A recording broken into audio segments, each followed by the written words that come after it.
una tormenta! What did he just say? He said there's a storm coming in. Stalin! Das war ein Befehl! Der Angriff Steiners war ein Befehl! Niederträchtiger, treuloser Feigling! Bist ein Feiglinge!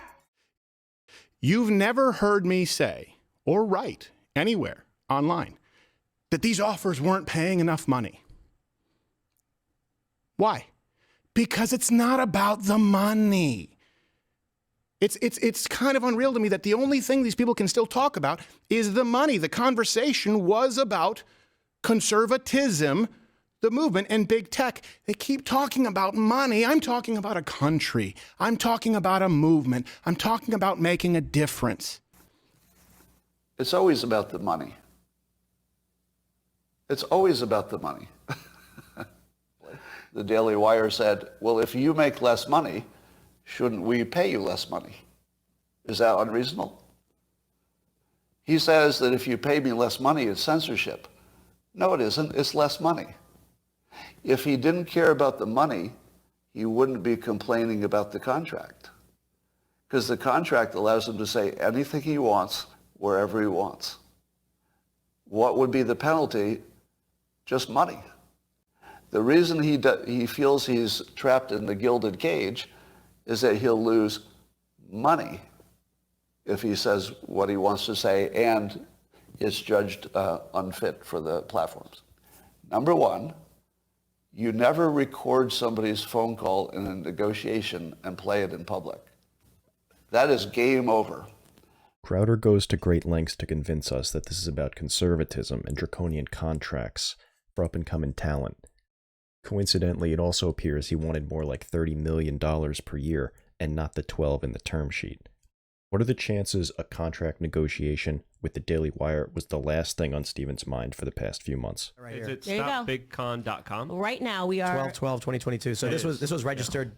Stop BigCon was registered before he announced he was leaving the Blaze. and then he recorded his conversation with Jeremy 2 months after that.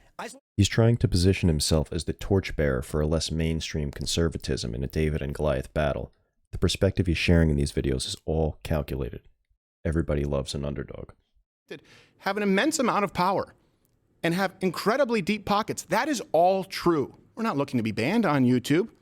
Here's the thing, Daily Wire, Jeremy, and I really do hope that we can talk at some point. Please, you can pick up the phone. Hardly a subtle jab with the talk boy front and center on the table. It's also telling that the worst dirt that could be mined from their private discussion was the phrase wage slave. There's a point where Crowder asks us what it would take to turn down the Daily Wire's contract if we were in his shoes. But he thinks he's worth more than that. He just understands the gut reaction his audience will have to the number. A very dishonest tactic. Crowder's been looking to boost numbers at Mug Club forever for a while now. This is certainly one way to do that. If he is launching his own conservative platform on Monday on Timcast, we'll have some confirmation. The only problem for Crowder is that his pretense for all this disruption doesn't hold up under scrutiny. For one, he's likely had some idea of the kind of money the Daily Wire would be able to offer and that it would fall under his threshold. And if he didn't, his next step of outrage over leveraging social media platforms for outreach and financial gain isn't new. This didn't happen yesterday. Crowder is on YouTube. He's on social media. He's leveraging the same reach, and like he said, he does not want to get kicked off, abiding by the same TOS as everybody else. His final point? He's going to save Brett Cooper and company from predatory contracts. For one thing, Brett Cooper specifically talked about this. She had a small contract initially, then when her show crashed through 1 million subscribers, they immediately came back to offer her better terms.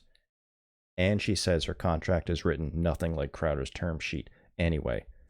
When it proved to work out, the show was really taking off, I was offered a new contract, which is very kind of them. I didn't need a new contract. They didn't have any obligation to do that. But trading value for value, they said your show is blowing up. We have a new contract for you. My compensation now matched the growing success of my show. People are already choosing sides, so we'll see what happens Monday. No matter what, this seems like an unforced error, but maybe the saying all news is good news will apply here. Goodbye.